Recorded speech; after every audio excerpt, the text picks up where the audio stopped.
az autó. A kötél kezd megfeszülni, az autó zuhan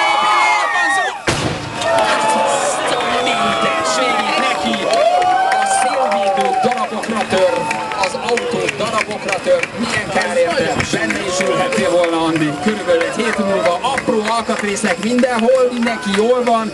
Összeesett az autó, úgy kell elképzelni, hogy tulajdonképpen a teteje behorpadt, a kerekek kitörtek, semmi nem maradt meg az autóból. Mondjad, Andi? Megnézhetjük? Kezdem azt gondolni, perverz vagy, de nézd meg nyugodtan.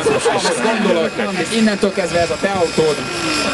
De sokkal durvább volt, mint amire számítottunk. Hát gyakorlatilag azt hittük, hogy majd rugozik egy kicsit, meg mit tudom én, itt-ott megreped, de ez az autó ez gyakorlatilag fele olyan magasságú lett az esés következtében, mint ami volt. A tetején lévő konzol, amire fel volt függesztve, gyakorlatilag rommá zúzta az egész autót, és mindenhol az autó körül alkatrészek hevernek. Hát a CLB-nek nagyon jó kezdeményezése, hogy a maradványokat felajánlja karitatív célra. Én nem tudom, hogy ebből mit lehet majd értékesíteni. Még megnézzük, hogy mi marad belőle. Hát következő a helyzet, Az a cél, hogy valamilyen karitatív megoldás jön ki, de nem nagyon találok még szavakat, mert nem így emberi érték. Na, hát itt állunk az autó mellett, ha van egy kis zúgás, az csak azért van, mert az autó fölött még 15 méter köröz egy helikopter.